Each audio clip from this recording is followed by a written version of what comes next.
এই যে আমার বন্ধু রিমন। তো বন্ধু, তুমি যে এই বাসায় যে একদিন একটা রাত যাপন করছো, এই এই এই পরিত্যক্ত এই যেন জমিদার বাড়িতে তোমার ভূতের ইটা কি কি রকম কি কাটছে রাতটা তোমার? মানে ভূত বলতে কিছু হয় না, আবার হয়। হ্যাঁ, ভূত নাই, জিন আছে। হ্যাঁ, এই বাড়িটা বিসমিল্লাহির রহমানির রহিম, আমি সর্বশক্তিমান আল্লাহ তাআলার নামে শুরু করছি আমার নিজের বক্তব্য।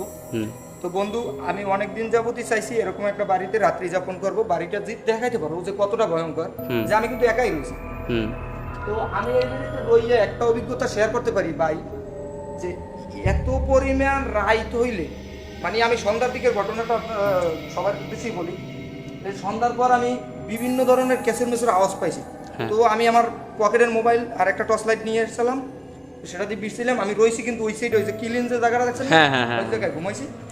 তো রাইতে ঘুম আমার হয় নাই, সাদারে সাদা কম কালার কালার যেটা পাইনি সেটার কথা আর তো কইতে পারি না। তাই আমি এটাই কই, কিন্তু আমি কালকে রাইত হারা রাইত আমার এই চোখের নিচে কালি করি গেছে। আমি হারা রাইত খুঁজছি একটা টর্চ লাইট আর একটা দিয়া বাতি লইয়ে। আচ্ছা, দিয়াবাতিটা কি আমাদের দর্শকদের উদ্দেশ্যে যদি বলতেন একটু। আর দিয়াবাতি সম্পর্কে আমি খোলসা করে কই, আগের কালে যেরকম মানুষ ওই দিয়াবাতি নামে একটা বাতি এলে, যেমন ল্যাম্প, কফি, এগুলো তো প্রত্যেকের ঘরেই সচরাচর আছে। এখন কালের পোলাপান ওটা জানবে না।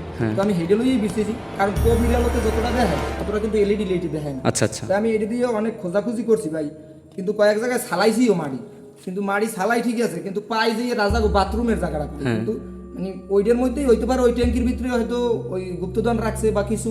এখন ওই ময়লার ভিতরে আমার নামতে বলা নাই, কিন্তু আরো পুরনো গুপ। এখন ওই ব্যাপারটার ভিতরে আমার এই কারণে ঘৃণা লাগে, এই কারণে আমি যাইতেছি না, কিন্তু মানে এখন আপনি বলতে চান যে এই জমিদার বাড়ির গুপ্তধনের জমিদারদের বাথরুমের ট্যাঙ্কির ভিতর। এখন ওই এখন আসল কথা আসি, তো আমি একটা মেটাল ডিটেক্টর বলতে ওটা আমি বলতে পারি না, এটা আমি ইংলিশ পারি না। ওই যে ডিসকভারি যে একটা পুতপুত করে না একটা শব্দ, ওই যে মেশিন যন্ত্র, যন্ত্রটা আমি লগে নিয়ে নিলাম। তো আমি বৃষ্টিতে কয়েক জায়গায় পুতপুত করছে, হ্যাঁ এই চালাইছি। তো এই জায়গায় সম্পূর্ণভাবে একটা জিনিস আমি এখানে থাকতে বুঝলাম ভাই, যে এই জায়গাটা এত পরিমাণে ভয়ঙ্কর এবং এত পরিমাণে কোনো মানুষ আমার মতো একা আসবেন না এই জায়গায়।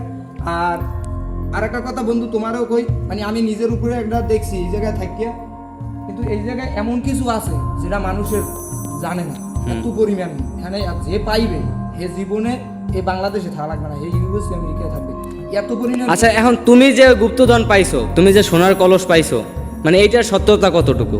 না, আমি এখন পর্যন্ত পাইনি। আর যদি পাইতাম তো হলে মনে হয় এই রকমের সাক্ষাৎকার দেওয়া লাগবে না। আমি থাকতাম কোন জায়গায়, যেমন তেমন একটা সিংহাসন বানাইতাম, আর এমনকি মানে অন্যরকম আমার তো অনেক। আচ্ছা, তাহলে তুমি যে রাত্রে যে জমিদার বাড়ি ছিলে, এই বাড়িতে যে তুমি রাত্রি যাপন করছো, তো তুমি কিভাবে করছো? এই যে এত পুরনো ভয়ঙ্কর, এত জমিদার, এত পুরনো জমিদার বাড়িতে একা তো কোনো মানুষের থাকা সম্ভব না। ওই আর কি ঢালাই ছাড়া আর কি টেকতে আছে।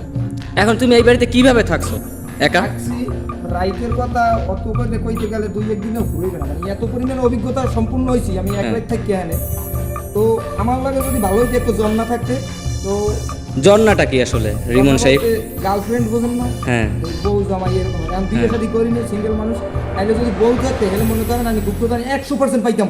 আমার লগে যদি একটা নারী থাকতে আর একটা গাড়ি, আমি জীবনে মনে করেন আমি এমন কিছু দেখাইতাম বন্ধু, যে কোয়ার বাইরে, মানে আমার নারীও নাই এখন বর্তমানে, গাড়িও নাই। আচ্ছা, তা রিমন ভাই, আপনি যদি আমাদের দর্শকদের উদ্দেশ্যে বলতেন যে জন্নার সাথে গুপ্তধন পাওয়ার সম্পর্কটা কি? জন্নার সাথে গুপ্তধন পাওয়ার সম্পর্কটা বহুত আছে। যেমন আমার রাইতে একটা যদি জন্না থাকতে লগে, আমি জন্না হিসেবেই কই, তো জন্নাটা থাকলে আমার আর ওইরকম ভয় করতে না। আমার বউ পাশে, মানে আমার পাশে মনে করেন অন্য রকমের একটা শক্তিশালী লোক, মানে বউর শক্তিতে আমি শক্তি, মানে বউ ওই জায়গায় বই থাকতে আমি এই জায়গায় খোঁজতাম। মানে রাইতে মনে করেন যে দুই সিটে বেকুতে যতখানি না চালাইতে রে, আমি আল্লাহ আইডে চালাইতাম, এত পরিমাণ পাওয়ার আমার। আচ্ছা, তো আপনি বলতে চান যে আপনার শক্তি হচ্ছে আপনার জন্না? এখন কেয়ার শক্তি কিতে আমি এটা করতে না, কিন্তু সত্যি কথা কইতে ভাই, আমার সত্যি আমার একটা জন্না। এখন যদি মনে করেন একটা ভালো আমার একটা জন্না থাকে, আমি সত্যি কথা ভাই এই বাড়িতে গুপ্তধন বাইক করতাম। আর যে ওই যে ডিসকভারি চ্যানেল যে পুতপুততে মেশিনটা আমার হেঁটে জানি কোন হালাই চোরে করে লই গেছে, ওই জায়গায় তুইছিলাম। তো ওইটা এখন পাইতেছি না।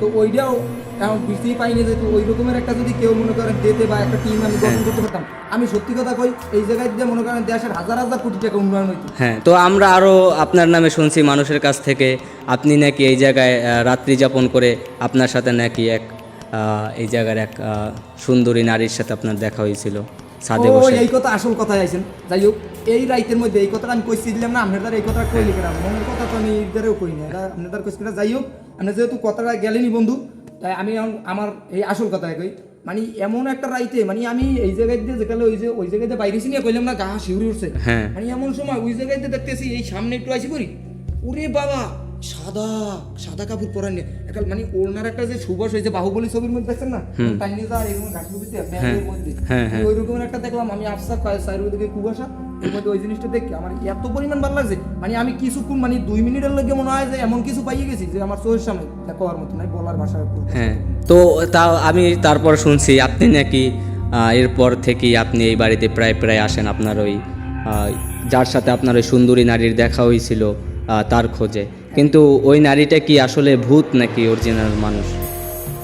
ওটা কি হইতে পারে এটা আমি কইতে পারি না, কিন্তু আমার এই অভিজ্ঞতাটা আপনাদের সাথে শেয়ার করতে চাইনি, যেহেতু আমার মতো আমি কিন্তু মাঝে মাঝেই আই, জি। আমি যদি এই কলসকাঠি এই ব্যবসাটাই বেশি আসি, কারণ এই জায়গায় আমি এত পরিমাণ সৌন্দর্য মানে ওই যে আমি কইতে পারি এত সুবাস এত ঘেরান মানে যেটা বসলার ভাষায় প্রকাশ করতে পারি না, মানে এত পরিমাণ ভালো লাগছে। তো ওই দিনের পর থেকে আর আমি তার দেখা পাইনি, কিন্তু আমি এখন দেখেন চোখের নিচে কালীপুরি রয়েছে জি। তাই পেলে আমার ঘুমে ধরে না। তো আপনি ওই দিন রাত্রে আপনি ওই নারীকে নিয়ে আপনি গুপ্তধন কেন খুঁজলেন না? আমি কইছিলাম তো আমি পারি নাই তারে বুঝিয়ে রাখতে, আহারে। আমি ওইদিকে আমি না যাই, কিন্তু আমি আজও খুঁজতেছি তাকে, হুম। পাইতেছি না বন্ধু। কিন্তু কোনো একদিন হয়তো আপনারা যদি দর্শকরা এমন কোনো কিছু আমাকে দেন বা এমন কোনো কিছু উপহার পাঠান যে লোক যেতে পারে না, আমার সাথে জনগণ নাই, আমি একা থাকি এইসব জায়গায়, আর দেশে দেশে একা ঘোরা তো অসম্ভব। হ্যাঁ, হ্যাঁ, অবশ্যই। আমার চুরি ছিনতে বা ডাকাতি হইতে পারে হ্যাঁ। আমার নিয়ে- তো আপনার তো কথা শুনে মন হইতেছে আপনি যে ওই নারীকে মনে হয় অনেক ভালোবেসে ফেলছেন, আপনি ওই নারীর কথা শুনে আপনি কাঁদো কাঁদো ভাব আপনার। তো আজকের মতো এই পর্যন্তই থাক, পরবর্তী টাইমে যদি আবার গুপ্তধন খুঁজতে আমরা আসি তো সর্বপ্রথমে এর পরবর্তী টাইমে আমার লগে বন্ধু একটা জন্না দেওয়াই লাগবে, কারণ ওই জন্য আমি পাইনি, হ্যাঁ, ওই সেদিন গো সেই সাদা পরি আমি পাইনি, হ্যাঁ। ওটা পরিই ছিল বন্ধু, পরিই আসেল, হ্যাঁ। কিন্তু ওই পরি আমি পাইনি। ওই জন্যটা আপনার লাগবে আর কি। ওই রকমের একটা সেম যদি কালারের আইনে দিতে পারো, হ্যাঁ, ওই কালারেরই লাগবে, ওই সাদা কালারেরই, হ্যাঁ। একটা পরির মতো দপদপ করে Okay. দুধের মতো সাদা, ঠিক। আর পায়ে আলতা ছিল, ও। তো ওই রকমের একটা পায়ে নুপুরও ছিল, তো ওই রকম একটা যদি আনতে পারো নেক্সট টাইম আমি তোমার গুপ্তধন বাইর করে দিয়ে হাইলে দেখাবো। ওকে, ঠিক আছে। আল্লাহ হাফেজ, সবাই ভালো থাকবেন, আর যারা ভিডিওটা দেখতেছেন অবশ্যই লাইক কমেন্ট শেয়ার করে দিবেন। আল্লাহ হাফেজ।